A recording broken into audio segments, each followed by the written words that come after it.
নমস্কার বন্ধুরা, আপনারা দেখছেন কুকিং হাউস অফ অনিমা। আজকের রেসিপি হলো বেগুন পাবদা ঝাল। তার জন্য এই পাবদা মাছগুলো আমি নুন হলুদ তার সাথে একটু সর্ষের তেল মাখিয়ে রেখে দিয়েছি, কেননা পাবদা মাছ ভাজতে গেলে ভীষণ ফোটে, তো কম ফুটবে। এদিকে দেখো, কচু দিয়ে ডাঁটা দিয়ে ডাল দিয়ে করেছি, আর ওদিকে ভাত ফুটছে। কচু ডাঁটা দিয়ে ডাল, এটা রেসিপিটা আমি অন্য এক ভিডিওতে তোমাদের সাথে শেয়ার করব। এবার আমি পাবদা মাছটা রান্না করব। একটা পাবদা মাছ আমি দিয়ে দিয়েছি ভাজার জন্য। প্রথমে কড়াইটা ভালো করে গরম করে নিয়েছিলাম, তারপরে তেলটা হয়েছে, তেলটা ধোঁয়া ওঠা অবস্থায় যখন হয়েছে তখনই আমি মাছটা দিয়ে দিয়েছি। এক পিঠটা হয়ে গেছে, আমি আরেক পিঠটাও দিয়ে দিলাম। একটু ফুটছে তাই একটু ঢাকা দিয়ে দিলাম।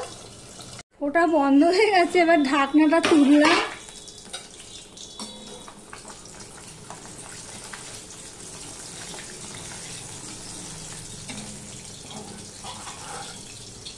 এই দেখো, পাবদা মাছ একটা ভাজা হয়ে গেছে। পাবদা মাছ বেশি ভাজলে তার স্বাদ থাকে না।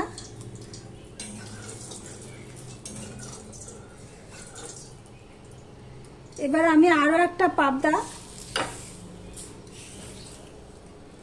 দিয়ে দিলাম।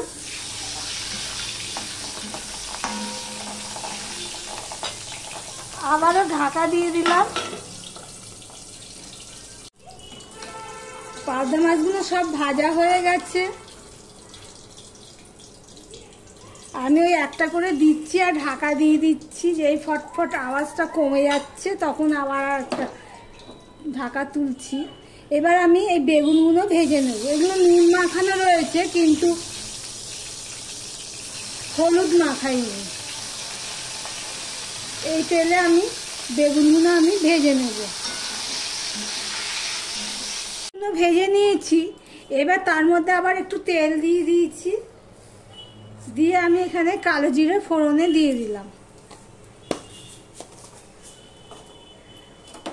বেগুনগুলো ঠিক এইভাবে ভেজে নিয়েছি।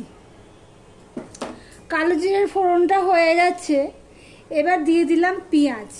আমি এখানে মিডিয়াম সাইজের একটা পেঁয়াজ দিয়ে দিয়েছি, আর একটা ছোট পেঁয়াজ দিয়ে দিয়েছি। পেঁয়াজটা লাল লাল হয়ে ভাজা হয়ে গেছে। এবার আমি 4টে কাঁচা লঙ্কা দিয়ে দিলাম, আর এখানে গ্রেট করে রেখেছি রসুন, 4-5 কোয়া মতন রসুন, আর একটা পেঁয়াজ গ্রেট করে 2 চামচের মতো হবে। এগুলো আমি এবারে এখানে দিয়ে দিলাম। গ্রেট করা পেঁয়াজ আর রসুনটাও আমার রেডি হয়ে গেছে, লাল হয়ে গেছে, রেডি হয়ে গেছে নাকি। এবার এখানে আমি অল্প নুন দিয়ে দিলাম, আর এই টমেটোগুলো আমি দিয়ে দিলাম।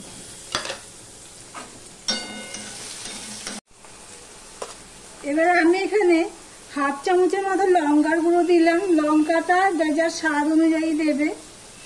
1/2 চামচ হলুদ গুঁড়ো দিয়ে দিলাম।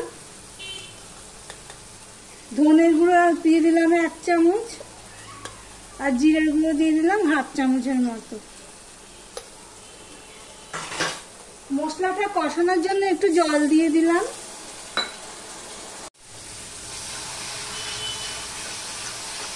দেখো, মশলাটা কষানো হয়ে গেছে, পুরো টমেটোগুলো পুরো গলে ম্যাশ হয়ে গেছে। এবারে এর মধ্যে আমি পরিমাণ মতন জল দিয়ে দেব।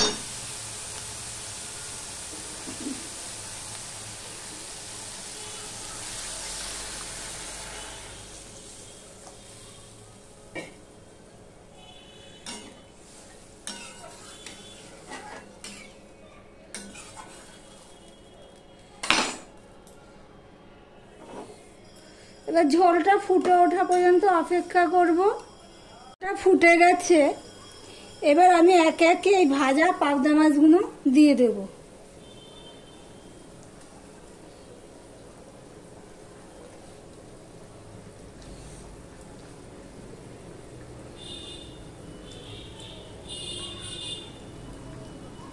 পাবদা মাছগুলো সব দিয়ে দিলাম। এবারে যে ভেজে রাখা বেগুন, এই বেগুনগুলো আমি দিয়ে দিচ্ছি।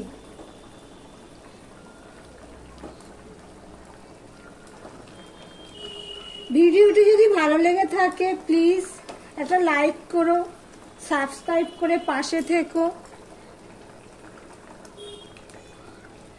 এবার আমি 5 মিনিটের জন্য ফুটতে দেব।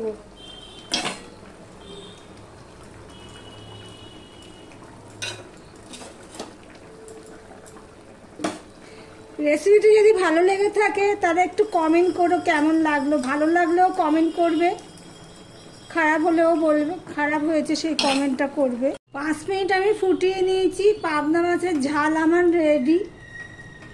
তোমাদের হাতের কাছে যদি ধনেপাতা থাকে তাহলে ধনেপাতা দিয়ে দেবে। আমার কাছে এই মুহূর্তে নেই, খুব সাবধানে তুলতে হয় মাছগুলো, ভেঙে যাবে, খুব নরম মাছ তো।